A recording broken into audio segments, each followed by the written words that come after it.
Let us put ourselves in the presence of God. Lord God, thank you so much for giving us another day to study and prepare for a good life in the future.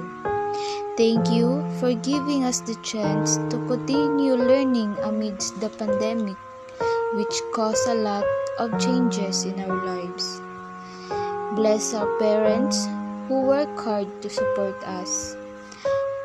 Bless our teachers who are doing in their best to inspire and guide us, especially in these trying times.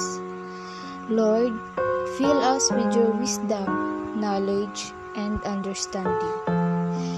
Give us good memory so that we might understand and remember what we are going to study now. This we pray in the name of Jesus Christ our Lord. Amen. Ang pambansang awit ng Pilipinas. Kayang magiging telas ng sinakanan, alam ng puso, sa dikit mo'y buhay. Lupang hinirang, tuyag ka ng magiting, sa manluluping, di ka pasisigil, sa nagagang tutok sa simoy at sa langit mong pagaw, ay hinatang tudla, awit sa pagkayang minamahal, ang isang ng matawad mo'y tagumpay na naghihingi, ang bituin at araw niya kailan ang ay di magtitingin, luman ang araw ng walhagit pagsinta, buhay langit sa piling mo, ang inigaya ng pagkay mga amin, ang mamatay ng dahil sa'yo.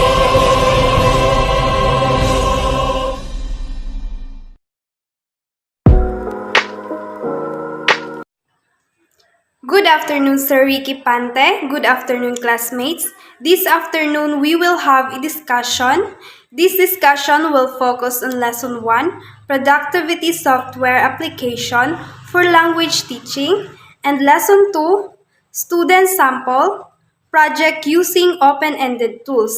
I am Hazel Grace Marfil with my co-reporters, Ma'am Roselyn Uncas, Sir Dan Niniel, Ma'am Ivy Joy Meloria, Ma'am Mary Grace Kibud, Sir Mark Anthony Neira, and Sir Jason Maway.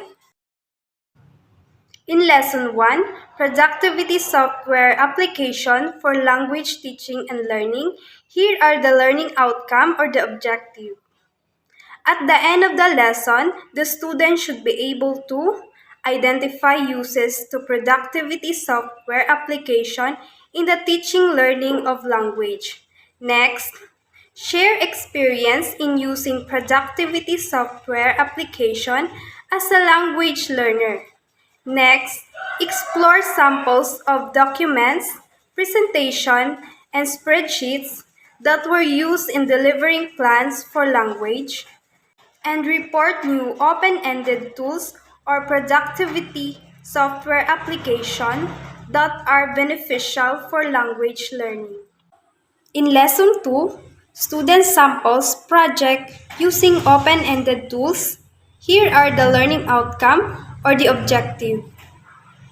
At the end of the lesson, the learner should be able to first, explore existing web-based publishing tools. Second, create student samples project as digital authors.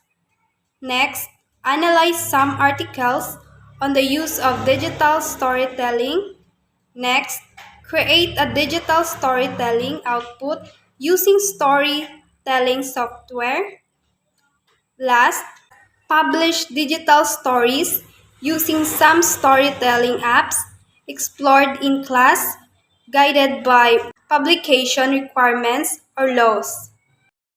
Good afternoon, everyone. My name is Jason A. Maway, and I'm one of the reporters of Group 3. My assigned topic will be found in Module 3, which is the Productivity Software Application for Language Teaching and Learning.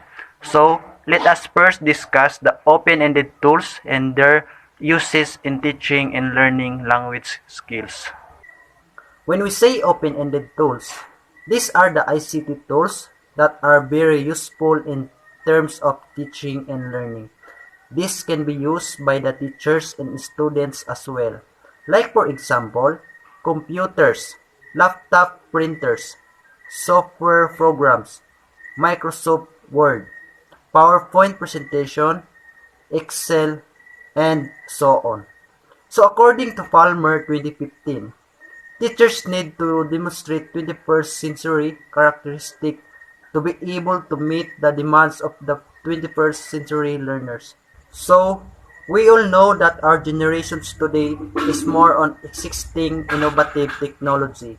So, as a teachers or future teachers, we need to process the 21st century characteristic and skills. Teachers should be a computer literate and be able to go with the flow on the advancement of teaching and learning using ICT tools. So, Palmer cited 15 characteristics in the context of language teaching that are briefly presented for teachers too. Number 1, create a learner-centered classroom and make instructions personalized.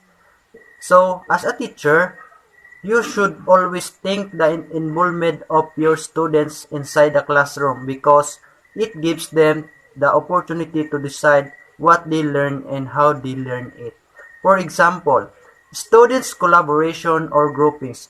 In that way, the students are engaged in brainstorming, asking the students about what they have learned, doing that, but make sure that you think of personalized instructions, differentiated instructions, by group because students are unique in terms of personalities, goals, interests, and needs. Number 2, facilitate the students' productivity skills. So, communication skills are very essential to be able to communicate well, share and understand the ideas of each student.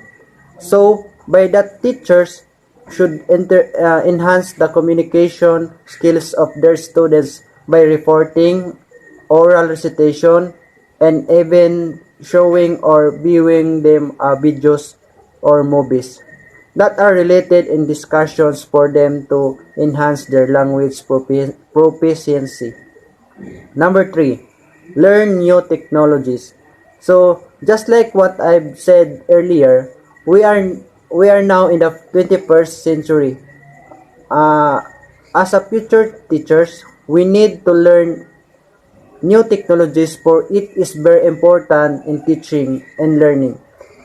It allows you to think of those strategies and techniques in teaching style to be competitive teachers. Number 4, go global to allow students to learn languages, culture, and acquire communication skills virtually. That is, teacher have lots of seminars to attend virtually for them to learn languages, culture, and acquire communication skills, and by that they will also apply it to the students and they will learn globally. They will learn the cultures of other country and at the same time can able to comprehend in terms of communicating. Number 5, be smart and allow the use of devices as aids to language acquisition. Meaning, devices are very useful in terms of aid language development, so students must be exposed in device for them to develop their communication skills. But the teacher should be smart enough to allow his or her students to use it that won't be harmful to them. This should have always limitations in terms of using it, not only to the students but primarily to the teachers. Primarily to the teachers. Number 6, do blogging. This would be helpful for the teachers to experience the real audience digitally. Especially today, teachers are teaching virtually. They need to be exposed in blogging because in blogging, you need to connect to your audience as if personally, and that is needed when teachers teaching virtually or face-to-face. Number 7, go digital. Are just the same with the blogging, and through this you are helping to promote the go paperless. Number 8, collaborate with other educators and students. Even if teachers are already professional, they still need to learn by collaborating with other educators as well as to the students. There are many things that teachers needed, especially some ideas with the other educators to him or her to improve more. Teachers and students also need to collaborate to exchange ideas. Number 9, use web chats to share research and ideas and stay updated in the field. So, by using web chats and sharing your research and ideas, you will also encounter solution in real time as teachers. By updated all the time, you gain so much ideas that are helpful to you as a teachers. Number 10, connect with like-minded individuals through using media tools like social media. Social media is very broad in terms of its advantages and disadvantages. But then, we can connect with those people that can give advantages to use like learning to them and internalizing their ideas. Number 11, introduce project-based learning. So by this, as a teacher, you will prepare your students in the real world and teach them to collaborate, communicate, using their critical thinking and creativity. This will also allow the student to use the devices or ICT tools that are needed to learn in this generation. Number 12, build positive digital footprint that aims to model appropriate use of media, produce and publish valuable content, and create shareable resources.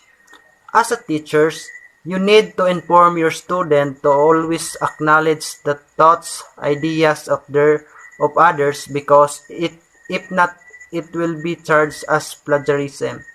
Everyone should be responsible in sharing content or resources of others.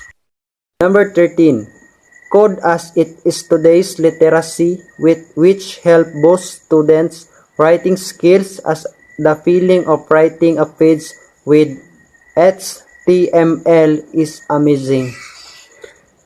So, teachers must introduce the computer literate to have a skills and knowledge of today's advancement.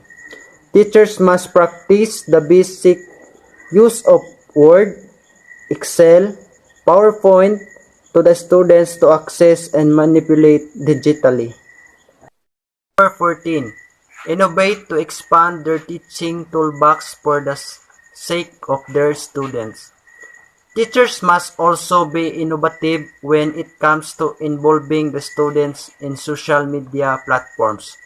Let your students to engage and discover more and learn more about the teaching toolbox that are needed in the future, like video conferencing or the new formats TED Talks. Number 15, or the last number, keep learning. Everyone should have a determination to keep learning, not just the students but also the teachers, because in this world, everything changes in terms of the advancement of our world. And now, let's proceed to the various productivity software applications that can be used in language classroom. A. Using Word in scaffolding students' learning in a language classroom. When we say scaffolding, it is a teaching technique that supports students to adapt a new learning. For example, learning plans, assessment tools, templates and forms, graphic organizers, and others. So learning plans are example of scaffolding that can be a unit plan, daily lesson plan, or individual plan. Now, I will show you a video on how to create learning plans using Microsoft Word. Alright guys, so today I'm going to be helping you guys out with formatting your own lesson plan using Microsoft Word. Now this lesson plan that I will be formatting is for one single lesson. So it's not for a unit, it's not for a week, it's just one single lesson. I'm also going to come up here and I'm going to change the font. Now, the reason why I'm changing the font is because I personally don't like Calibri. I don't like it, but you want to make sure that you're using a professional font. If this is for an evaluation, or maybe you're a student in college learning to be a teacher or whatever, you want to make sure it's a professional font. Now, the next thing I'm going to do, I'm going to change the layout. I'm going to change the orientation. I'm going to make it landscape. Now, personally, I like lesson plans in the landscape form. That's what I like. That's what I use. I think it looks better. But if you're more of a portrait person, by all means, you can still do this format in portrait. You just kind of have to alter some things that I'm going to be showing. But again, you can do it. Right, now, the next thing that I'm going to do is I'm going to actually add on the rulers. Now, the reason why I'm going to add on the rulers is because this next part, I'm going to be doing tabs. So that way, when I hit the tab button, it goes to that part on the sheet of paper. So I'm going to hit it at 3, and then I'm going to hit it again at 7. Now, if you're doing it in the portrait landscape, just so you guys know, what I'm going to do is I'm just going to put the top bar in there where you put your name, your subject, your grade, and the date. So depending on if you're doing portrait, you can kind of alter this. And if you're not giving yourself enough space, you can always make the font smaller. I mean, it's really not that big of a deal, but on the top part of your lesson plan, you do want your name, your subject, the grade, and then the date that this lesson is going to be on. Well, the next thing you do is you just take the tab off because you don't need it anymore. Now, the next thing you want to add to your lesson plan, which is extremely, extremely important, this is what you're going to write on your board, or at least hopefully you write it on your board, is the objective. What's the objective for this lesson? What is your goal? What do you want your students to accomplish in this lesson? That's your objective. That definitely needs to go in your lesson plan. That needs to be one of the first things you put in your lesson plan. Now, skip some lines, and then I'm going to put it in the next most important thing that you got to put in your lesson plan, and that is the standards. Now, the standards are very important, whether it's your state standards or it's maybe the Common Core standards. If your school district in your school wants you to incorporate that, which most states have adopted the Common Core, and that's still around. As far as I know, there isn't any other educational curriculum coming out anytime soon. There just hasn't been talk of it. So right now, Common Core is still implemented. And so you want to make sure that you add all the standards that will be in your lesson. All right, now the next thing that I'm going to put in there are just materials. Now, the materials, some people like to add that to their lesson plan, some people don't. But the reason why I like adding it is because if this is the first time I'm doing this lesson, I'm going to kind of forget what I'm going to need the next year. So I want to be able to look back on my lesson plans and make sure that I'm getting all the materials that I need. Also, if you are being evaluated, it's good for the evaluator to know exactly what is being used in the classroom, maybe how technology is being utilized, what do the kids need, like what kind of things are being used. And so that can just be a good thing to put in there. Now, the next thing I'm going to do is we are going to get into the description of the lesson, like the activities that you have planned, like how your lesson is actually going to go. What are the steps you're going to take? What are the kids actually going to be doing? So the first thing that you're going to do is you're going to go to Insert Table. You are going to do a table that has 3 columns and then a minimum of 3 rows. Again, if you have more rows, then that's 100% up to you in your lesson. You can easily add more rows to a table. It's not difficult. You can also add more columns. Maybe if you want to add a different section of your table, totally up to you. But right away, as you can see, is that I changed the width of these columns. I made the first column one on time. I labeled that one time. And the reason why I labeled it time is because if you're a first-time teacher, or maybe you're a teacher that needs to work on time management, you need to make sure that you put in there how much time each activity is supposed to take. That way you can effectively plan your lesson from bell to bell. The middle column, I just labeled activity. I couldn't think of a fancier word for it at the moment, but activity is just what your kids will actually be doing. All right, now the last column is differentiation. Now what this is basically how are you going to accommodate to different children's needs? How are you going to make sure that every student is being met with their needs? Now, this is definitely where you're going to put in there with your IEP accommodation. Yes, it is important that you do that because by law, you are required to do IEP accommodations. So this is just, what are you going to do for that student that's hard of hearing? What are you going to do for that student that can't really see very well? What are you going to do for that student that is at a lower level? What are you going to do with that student that has learning deficiencies? This is where you're going to put that in there. All right, now the next thing that I'm going to do is I'm going to make these rows larger. It's super easy to do that just by going into layout and changing the height. Very easy to do. Now, the first row I'm going to do is just what you're going to do right off the bat. Now, it's super important that you make sure that your students are doing something from bell to bell. Now, what I would like to do, and what my husband does, when my husband's also a teacher, is that as soon as your students come into the room, they have a question to work on. They have something to work on. Either it's a quick start, I called it bell work, but it's just what your kids do as soon as they come into the classroom and they sit down. That way, it gives you time to kind of get your worksheets together, or maybe write something on the board, take attendance, anything like that. And again, this is just 5 minutes. So that's the first part of your lesson, is just this quick start and bell work. Now, the next part of your activity is, kind of like the bulk of your lesson. Maybe this is 45 minutes, maybe it's an hour, depending on how long your class periods are. There are some days where we only had 30-minute class periods. So this is just the bulk of your lesson. This is what your kids are going to be doing a majority of the time. Again, this is the lesson activity. This is where you describe what you will be doing, what your students will be doing, what they're trying to accomplish, all that good stuff. That goes right here in the second row. Now, the last part, as you can see, it's super easy to add another row. If you need to add more rows, like maybe you have 3 different parts, maybe you do I do, we do, you do, or anything like that, you can easily add that on there. not that difficult to add. And the last part, you always want some type of closure. Maybe it's an exit ticket, maybe it's just a quick review, anything like that. You want to make sure that you have some sort of closure. And you don't want to leave anything out in your lesson plan that you're going to do in the lesson. You want everything covered. You want your lesson plan to be as detailed as it can be. That each activity that these students do, each of these different things that you have the students doing, has its own role for it. And the last part of the lesson plan, which is super important, is that you have to have some sort of assessment. How are you going to assess your students to make sure that they're learning what you wanted them to learn, that they are actually accomplishing what your objective is? How are you going to make sure of that? How are you going to see where your students are at with this certain concept or format or anything like that? How are you going to make sure your kids are learning that? Because that's where the assessment comes in. You need to make sure that you actually fill this out, and it can be something as simple as doing a thumbs up, a thumbs down. Maybe you have, I know what a lot of teachers do is that at the end of each lesson they have their kids write a sticky note on the bulletin board, and the bulletin board is I got it, I don't got it, kind of got it, I'm completely lost, and they have them put the sticky note to where they are that day. That's an assessment. Just anything like that, you need to make sure you put that in your lesson plan as well. Alright guys, well here you have it. This is a super easy format that you can do with your lesson plan. It doesn't take much time. Again, this is with Microsoft Word. Super simple, super easy. Now, if you are still kind of lost and you want a better example of how to fill out a lesson plan, I do have another video of how to actually write out a lesson plan and the kind of information that needs to be in there. And you can go ahead and check that video out on my channel. But thanks so much for watching. Some graphic organizer using Word application. A. Venn diagram is an illustration that uses circles to show the relationships among things or finite groups of things. B. Prior model is a graphic organizer for building student vocabulary. Letter C. Bubble diagram show the arrangement and placement of species while also showing the relationship between them. Letter D. T-chart is a graphic organizer shaped like a T used to separate information into two categories. Letter E. Fishbone map. Fishbone map diagram is a visual way to look at cause and effect. Letter F. Inductive tower is a graphic representation of inductive thinking with some factual elements as a base, a second level, or statements interpreting related facts, and another level. Letter G. Flow chart is a picture of the separate steps of a process in sequential order. Letter H. Story map is a graphic organizer that helps students learn the elements of a narrative. Letter I. 5Ws chart is a type of graphic organizer that will help students to visualize asking questions that start with who, what, where, when, and why. So again, I will show you another video, just an idea on making graphic organizer in Microsoft Word. Alright, today we're going to make a graphic organizer in Microsoft Word. Great to use when you're sharing information with your students, or if you want to go into the lab and have them make one themselves. Today we're just going to show you how to make a Venn diagram.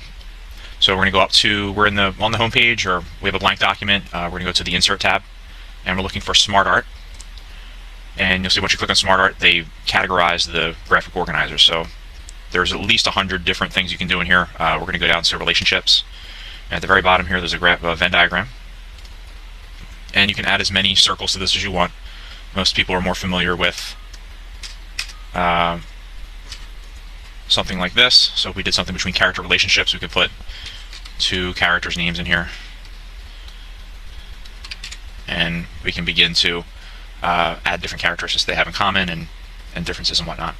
You can also change the colors to these. Kids love to design these any way that you want. You can make them 3D. There's a bunch of different things that you can do in here. And that's basically it. So if you go to the side here, this is where you're going to add more shapes. If you had a list and you were to keep hitting enter, you'd just be adding more rows to your list. So very simple to use, recommend it, the kids love it. Proceed to the basic instructional design in preparing presentations. So number 1, we have setting up the presentation class. So it is not enough to simply tell students to go and do a presentation. Students have to be taught the skills involved in giving a presentation.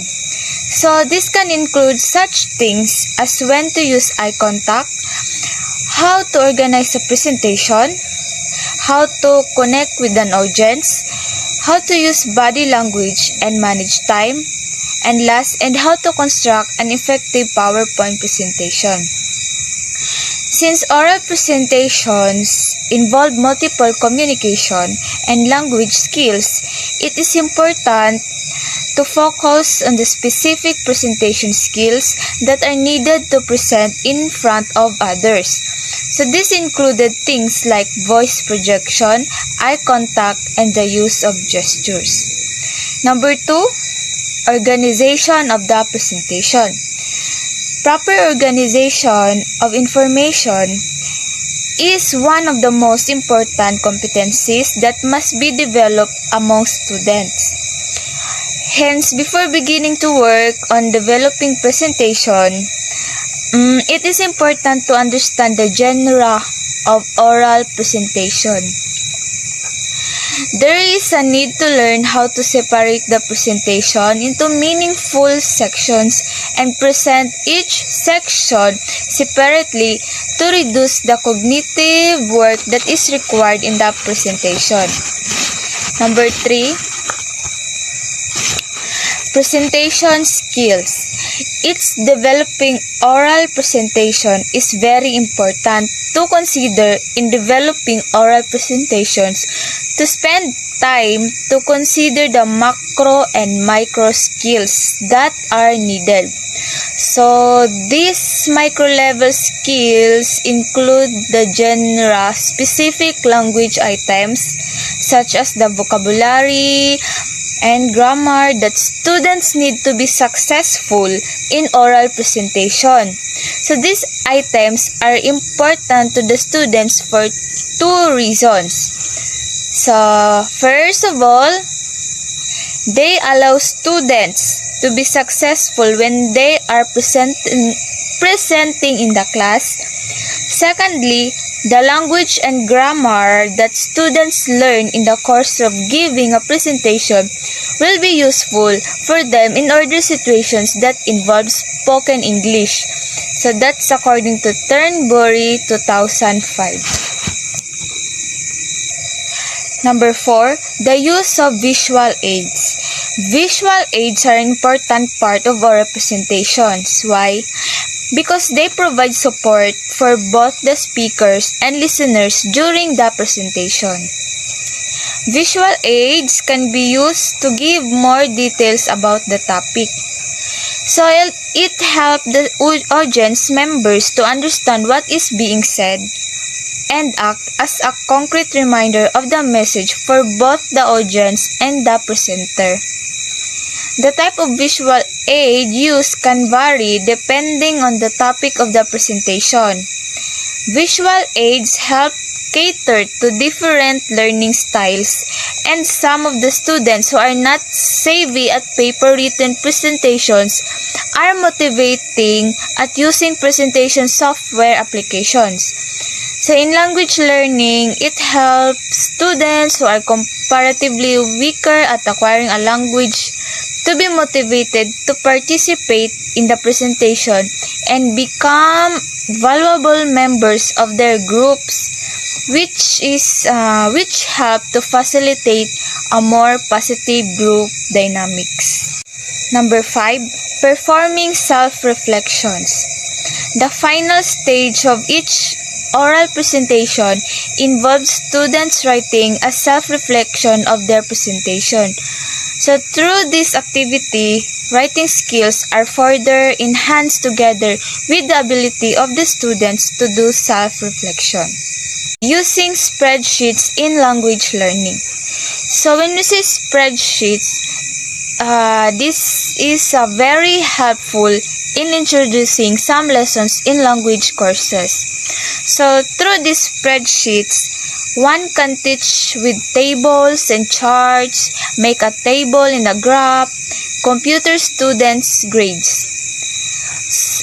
Spreadsheet programs are not only beneficial to business and mathematics courses, but are also beneficial to language courses. Apart from being built around a grid of cells that hold numerical data, it is also contain text, dates, and other content that can be presented in language courses for the discussions.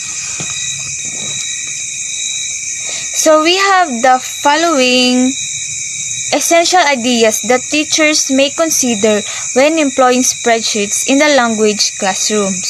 So first, or number 1, reinforce learning scientific and mathematical languages that are also relevant in language learning. Number 2, add well-designed charts and tables to reports to enhance students' non-verbal reading skills. Number 3, allow students to create their own charts, graphs, tables, and the like to develop and enhance their language and spatial skills. 4.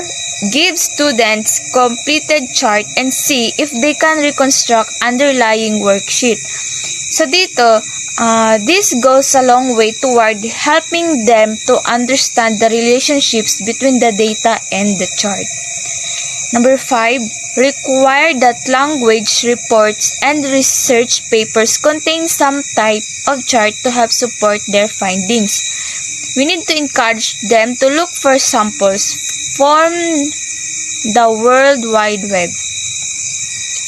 6. Let students explore websites that have table presentation for language teaching and let them discuss how these were used to facilitate the acquisition of language competencies. Number 7, let the students look for charts in language learning materials like textbooks, workbooks, and others and discuss why these were used. 8. Teach the language principles of financial literacy and management, as it's also important to learn these concepts in the context of purposive communication and life skills. Number 9, explain numerical concepts by showing the relationships between numbers and their concrete representation in charts and graphs. So, as language teachers, there is needed to understand language researchers with quantitative designs. Then the last one, number 10, demonstrate how spreadsheets are useful in preparing assessment and evaluation tools for students' performance. And now, let's explore the following online Microsoft alternatives according to InvestinTech 2020. So number 1, which is Dropbox Paper, is a free online word processor offered by the online cloud storage provider. To start using it, you will need a Dropbox account. Once logged in, you get full access to the online suite. So the minimalist interface is very initiative and its simplicity allows you to focus on your content. You can also do many things that go beyond creating a textual document. You can add rich media such as audio, video, and images. Dropbox Paper also allows you to access apps that let you embed Trello cards, YouTube videos, or SlideShare decks. So other collaborative features include document link sharing, creating and assigning checklist items to members, or embedding one of your Dropbox documents. Dropbox Paper overall does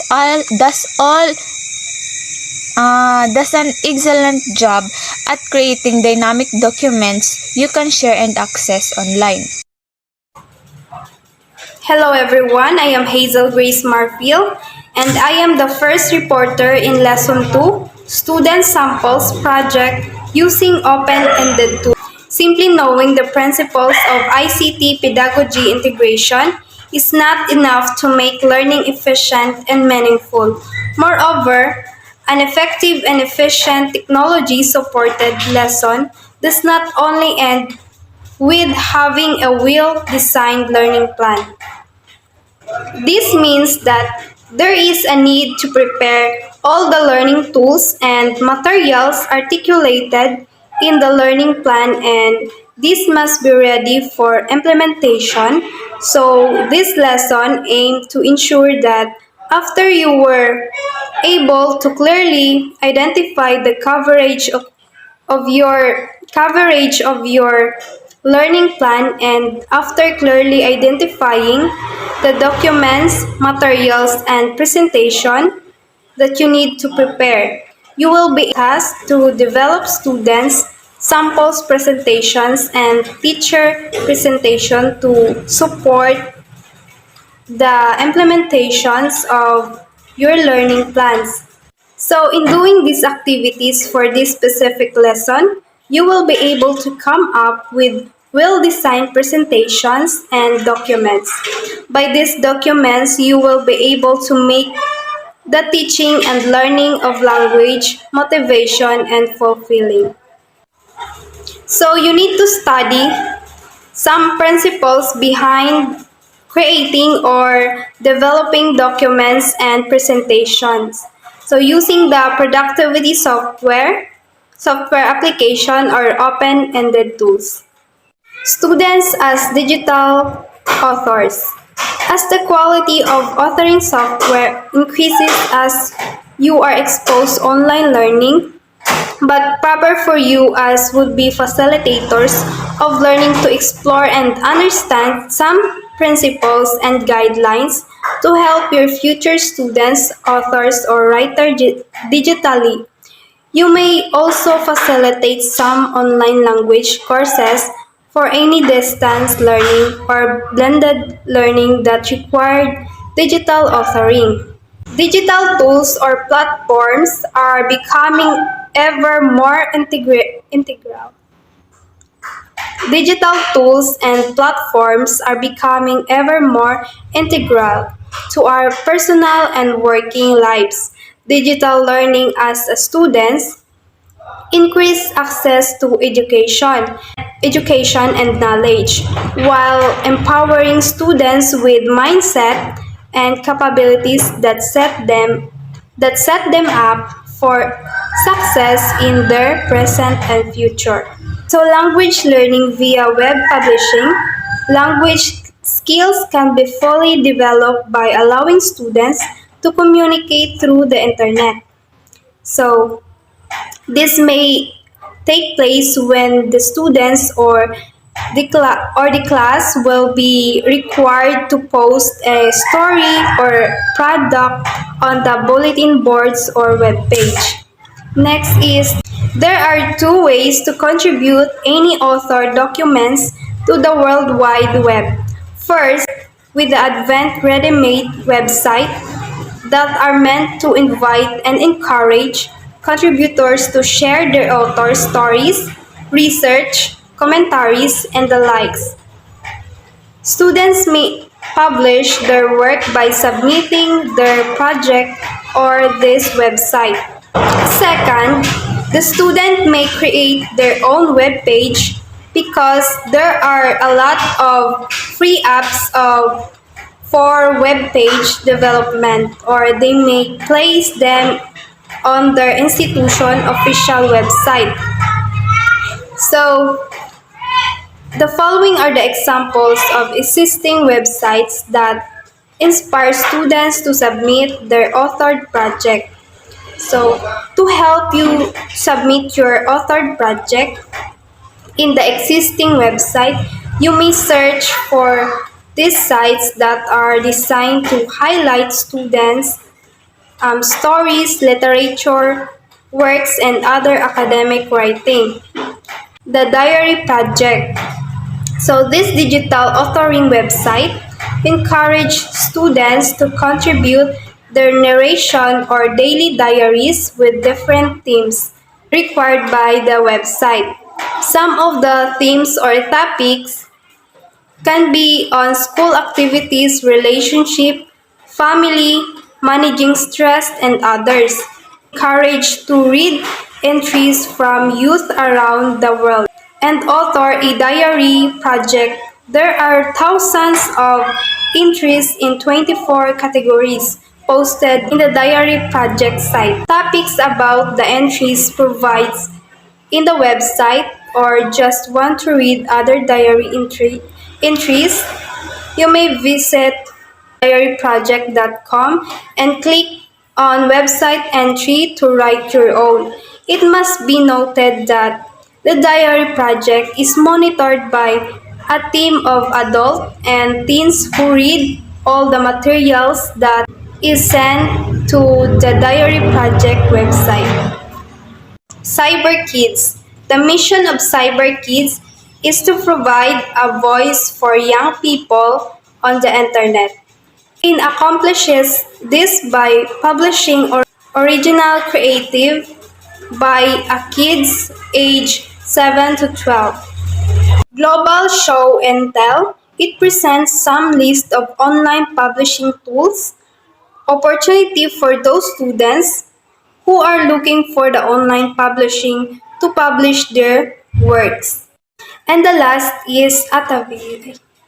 Atavis is a beautiful tool.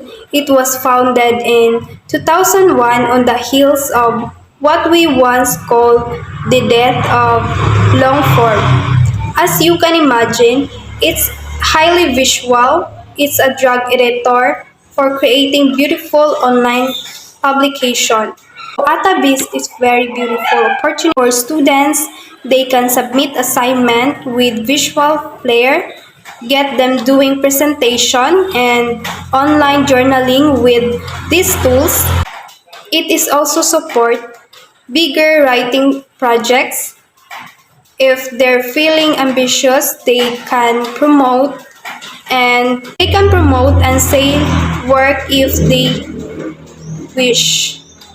They can promote work and sell They can promote and sell works if they wish.